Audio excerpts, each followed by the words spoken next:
가끔 그런 생각 안 드세요? 아, 나는 왜 딱 이 시대에 태어났을까? 하고요. 오늘 바로 그 이야기, 동양 철학의 연간이라는 개념을 가지고 우리가 태어난 시대가 우리 삶에 어떤 의미인지 한번 제대로 파헤쳐 보려고 합니다. 자, 그럼 바로 시작해 볼까요? 우선 우리 모두가 한 번쯤은 생각해 봤을 법한 질문에서 시작해서요.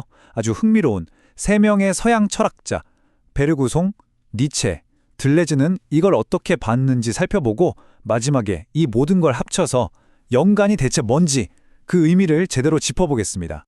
자, 첫 번째 파트입니다. 바로 당신이 태어난 시대에 대한 이야기죠. 누구나 한 번쯤은 이런 생각 해보지 않나요? 내가 태어난 이 시대, 뭐랄까, 이 시대만의 어떤 분위기 같은 게 있잖아요. 그게 내 인생에 진짜 얼마나 큰 영향을 줄까요? 그냥 우연일까요? 아니면 여기에 뭔가 특별한 의미가 있는 걸까요? 동양의 명리학에서는요, 바로 이 시대적 배경을 연간이라고 부릅니다. 이게 뭐냐면 비유하자면 이런 거예요.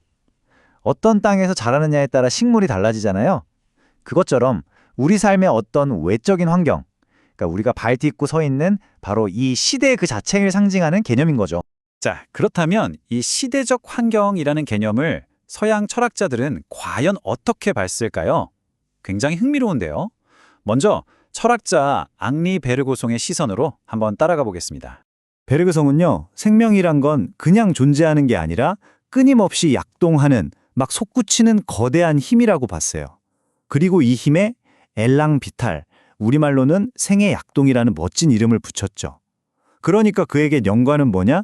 바로 이 거대한 생명의 힘이 특정 시대에 탁 하고 나타나는 모습, 바로 그 자체인 거예요. 이건 절대 멈춰있는 사진 같은 게 아니에요. 오히려 한 시대를 쫙 관통하면서 흘러가는 거대한 강물, 바로 그거죠. 그 강물 안에는 그 시대의 기술, 문화, 사상, 모든 게 담겨서 끊임없이 변화하면서 앞으로 나아가는 거예요. 여기서 진짜 중요한 포인트가 나와요. 시대라는 이 거대한 강물의 흐름에 어떻게 올라탈 거냐는 거죠. 만약 여러분이 자신의 연간, 즉 시대의 흐름과 조화를 잘 이루잖아요? 그럼 마치 아주 노련한 서퍼처럼 시대의 파도를 멋지게 타면서 기회를 잡고 아주 자연스럽게 앞으로 쭉쭉 나아갈 수 있게 되는 겁니다. 그런데 말이죠. 만약 시대가 그냥 우리가 흘러가야 할 강물이 아니라면요. 여기서 프리드리히 니체는 완전히 다른, 정말 훨씬 더 격렬하고 투쟁적인 관점을 딱 하고 내놓습니다. 니체한테 시대는요. 그냥 순응해야 할 강 같은 게 아니었어요. 오히려 정복해야 할 험준한 산맥에 가까웠죠. 그는 인간 내면에 있는 힘의 의지라는 걸 통해서 이 시대를 정면으로 돌파하고 극복해야 한다고 본 겁니다. 바로 이 지점에서 관점의 180도 전환이 일어납니다. 시대에 그냥 맞춰가는 게 아니라 시대를 상대로 아주 적극적으로 싸우고 그걸 뛰어넘으려는 의지가 이야기의 중심으로 떠오르는 거죠. 그럼 이 힘에 의해 의지가 대체 뭘까요? 이게 단순히 뭐 권력을 잡으려는 욕심 그런 게 아니에요. 그보다는 끊임없이 자기 한계를 부수고 시대가 주는 제약까지도 발판으로 삼아서 더 높은 곳으로 올라가려는 우리 내면의 아주 강력한 엔진 같은 거라고 생각하시면 돼요. 니체의 목표는 아주 명확했습니다. 나에게 주어진 이 운명을 피하는 게 아니라 사랑하고 운명해라고 하죠. 그 힘든 과정 속에서 나 자신을 뛰어넘고 기존의 낡은 가치를 부수고 새로운 가치를 만들어내는 것.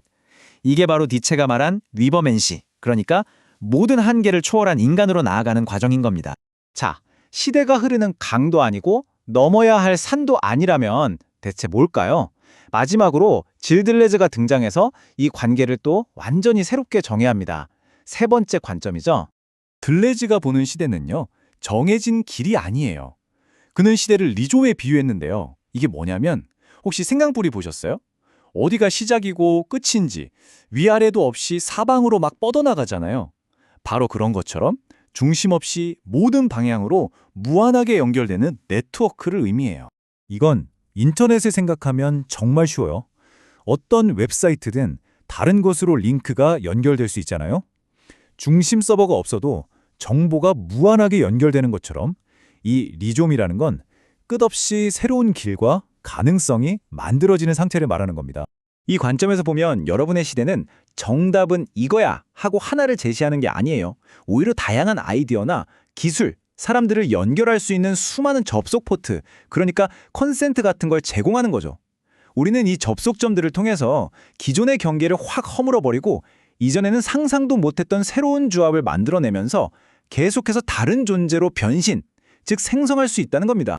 자, 이렇게 흐름, 투쟁, 그리고 연결이라는 세 가지 아주 강력한 렌즈로 인간을 들여다봤습니다. 그럼 이 모든 걸 종합했을 때 우리는 뭘 할 수 있을까요? 어떤 결론에 다다르게 될까요? 결국 우리가 태어난 시대라는 건 딱 한 가지 모습이 아니라는 거죠.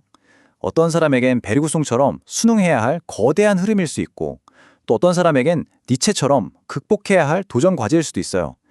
그리고 또 다른 누군가에겐 들레즈처럼 새로운 창조를 위한 무한한 연결망이 될 수도 있는 겁니다.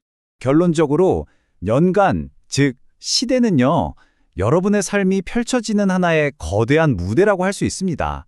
그런데 여기서 진짜 중요한 건 뭐냐면요.